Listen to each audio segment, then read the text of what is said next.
Comunidad Relatos de la Noche, qué bueno que nos escuchen una vez más porque las historias que tenemos preparadas para hoy son perfectas para que pasen una velada intranquila, una velada aterradora. Son relatos que les van a dejar con una sensación de miedo profundo, ya saben, perfectos para escapar de la realidad por unos momentos y perder el control de su miedo. Sin más preámbulos, vamos a ellos.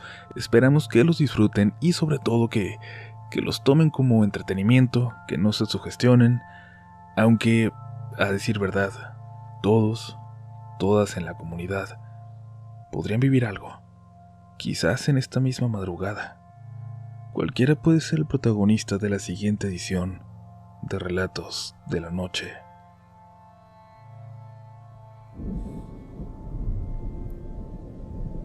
Mis primos y yo estábamos jugando en la casa de mi abuelita aquel mayo de 1992. Hacía mucho calor. Todos nos fuimos ahí porque no nos dejaban jugar en la calle y porque era la única casa en la cuadra llena de árboles, de sombra. A mi abuela no le importaba, al contrario, le gustaba tenernos cerca y de repente solo nos sacaba una jarra de agua fresca que bebíamos en unos segundos como si fuéramos unos animalitos sedientos. Aquella noche quedábamos 6 de nosotros todavía. Estábamos jugando a las escondidas. Escuchamos el portón de madera que daba a la calle de atrás. Un portón por el que solo entraba una persona. Estaba oscureciendo, pero aún no era de noche. La tarde era de un azul profundo que contrastaba con la luz amarilla de la puerta en la casita de la abuela.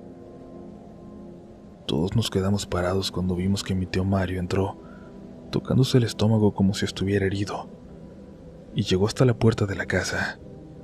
Esperó un momento y luego entró. Nos quedamos callados, expectantes, esperando escuchar alguna reacción de la abuela. Pero no hubo ninguna voz, ningún sonido que viniera desde allá adentro. Nadie de nosotros se podía mover, nadie se atrevía. Es como si nos hubieran clavado al piso, como si no pudiéramos levantar nuestras piernas. Mis primas pequeñas le dijeron a Juan de Dios que fuera a ver a la abuela. Era el primo más grande de los que estábamos ahí, y además era el que había quedado más cerca de la casa, apenas unos metros por delante de mí. Él volteó hacia nosotros. Estaba llorando. Nos dijo que tenía miedo. Una de mis primas, Isela, un año más pequeña que yo, caminó desde detrás de nosotros decidida a entrar. Justo cuando se emparejó a Juan de Dios, algo la detuvo. El sonido de la puerta de la casa de la abuela, la figura de mi tío Mario saliendo de ahí y dirigiéndose rápidamente, aún con las manos en el estómago, hasta el portón de madera donde desapareció rápidamente por la calle de atrás. Es como si nos hubieran quitado esas pesas de los pies. En cuanto salió pudimos correr todos para ver cómo estaba mi abuela. Entramos y la vimos dormida todavía, en el sillón de la sala.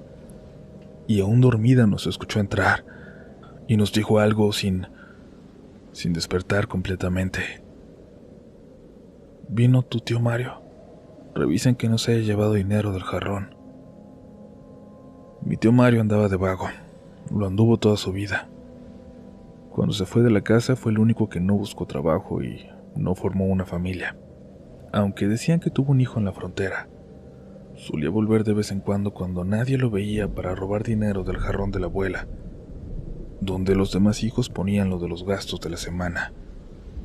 Y mi abuela, por reflejo, en el sueño, nos dijo aquello. Revisamos el jarrón, pero no faltaba nada. No parecía siquiera que lo hubieran tocado. Decidimos en ese momento no decirle lo que había ocurrido cuando despertara. No era necesario. Ella, de alguna forma, lo había sentido. Mi tío Mario había muerto semanas atrás, en las vías del tren, cerca de la frontera. Pero aquella noche, nosotros lo vimos, y nos llevamos ese secreto con nosotros.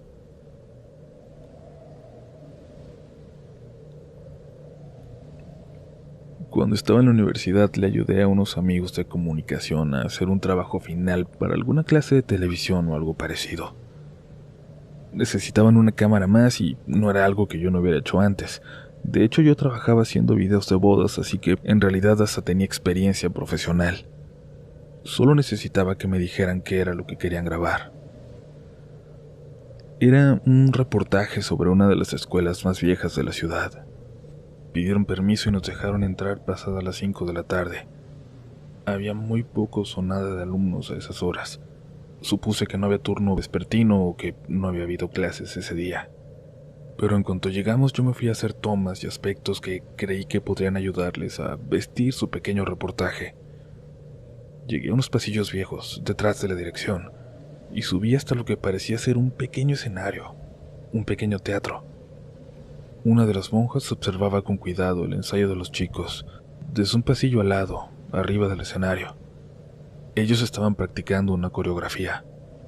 Me acerqué por entre las butacas y se detuvieron. ¿Vas a grabar?, me preguntó una chica emocionada. Sí, perdón, no se detengan. Ahorita le pido permiso a su maestra para grabar. No hay maestros con nosotros hoy, respondieron como diciéndome que no me preocupara. Bueno, es que los estaba viendo la hermana desde allá arriba y no quisiera llegar y grabarlos sin avisarle.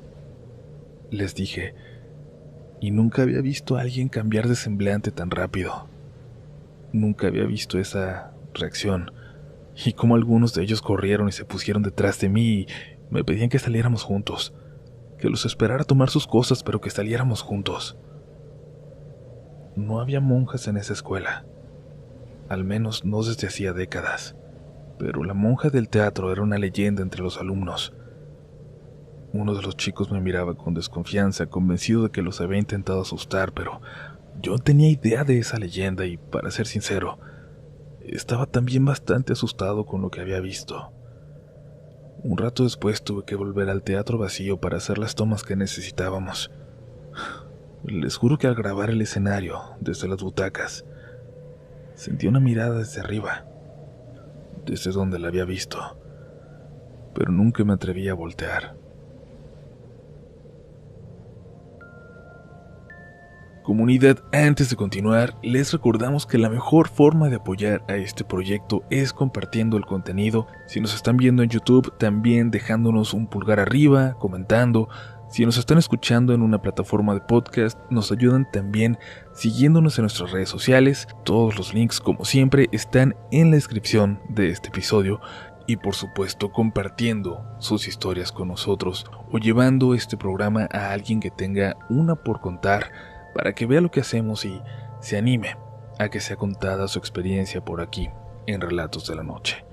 Por el momento seguimos, que aún nos quedan historias por contar esta noche. Esto es algo que nos contaba mi papá, una persona muy seria que nunca inventó historias para entretenernos ni nada similar, y que nunca contó alguna historia de fantasmas. Esta es su única experiencia inexplicable. Sucedió a principios de los 2000. Él se había jubilado temprano, a los 55, pero siempre buscaba algún trabajo en que ocuparse. Así terminó con uno de mis primos, que consiguió un trabajo temporal y le dijo que si no quería acompañarle. Solo se trataba de cuidar una construcción por la noche. Parecía que sería un edificio, pero en aquel entonces solo se empezaban a hacer los cimientos. Mi primo era muy cercano a mi padre.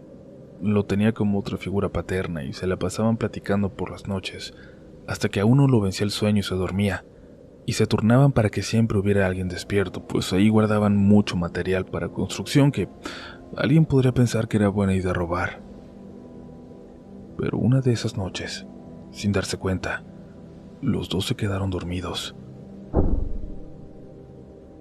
Y los dos despertaron al mismo tiempo cuando algo, una especie de onda expansiva, de temblor, los sacudió por completo y los despertó.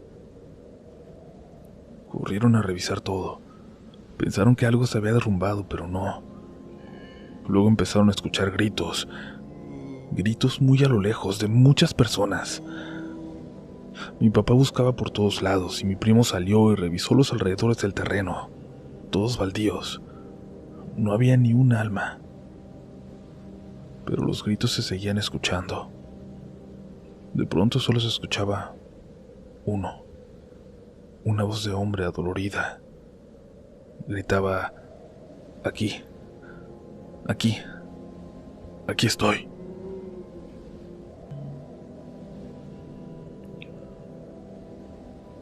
Buscaron y buscaron por todos lados, incluso hablaron al encargado de la obra y le contaron lo sucedido y fue a esa hora, a las 4 de la mañana, para ayudarles a buscar. Alcanzó a escuchar esa voz, pero al poco tiempo amaneció y entonces no volvieron a escucharle. Nadie entendió a qué se debió, pero era claro lo que habían escuchado. No era producto de su imaginación. No había casas, ni gente, ni accidentes cercanos en esa carretera, como para pensar que hubiera venido de ahí. La noche siguiente nada se escuchó, y la construcción siguió su curso sin problemas y se terminó el trabajo y nunca supieron qué habían escuchado esa noche, pero años después, incluso yo recuerdo bien esa mañana. Desayunábamos en casa de mis papás y llegó mi primo. Quería hablar con mi papá. Quería contarle de la noticia, de lo que había pasado el día anterior. Ya habíamos visto al respecto, un accidente en un edificio en el que varias personas habían quedado atrapadas. No quiero entrar en detalles gráficos de lo que ocurrió, de lo que le pasó a la gente, o de la gente que ya no salió. Pero el punto es que mi papá no había reconocido aquel lugar.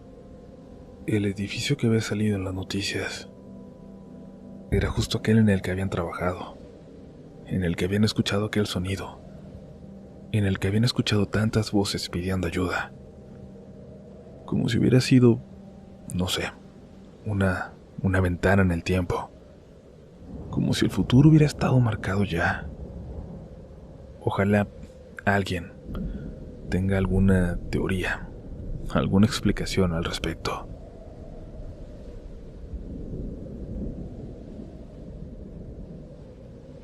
Nosotros en mi familia vivimos una experiencia bastante extraña. Varios primos fuimos testigos de algo muy raro que al principio nadie había tomado en serio. Fue apenas en el 2017. Yo recuerdo que, de la nada, después de mucho tiempo de no recordar mis sueños, empecé a tener pesadillas. Empezaba a verme todas las noches en la casa de mi tía Eva, que en paz descanse. Ella había muerto algunos años atrás y era la hermana mayor de mi mamá. Era como la abuela de nuestra familia porque fue como una madre para mi mamá y sus hermanos y porque ella nunca tuvo hijos.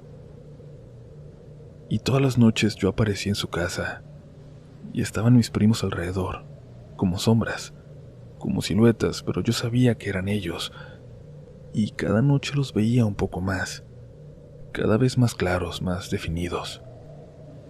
Desde dentro de la casa nos veía algo, una figura muy grande, que se agachaba desde adentro porque era más alta que el techo.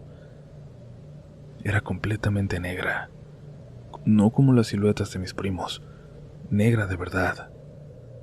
Pero tenía dos ojos brillantes, muy juntos, que hacían evidente cómo nos observaba.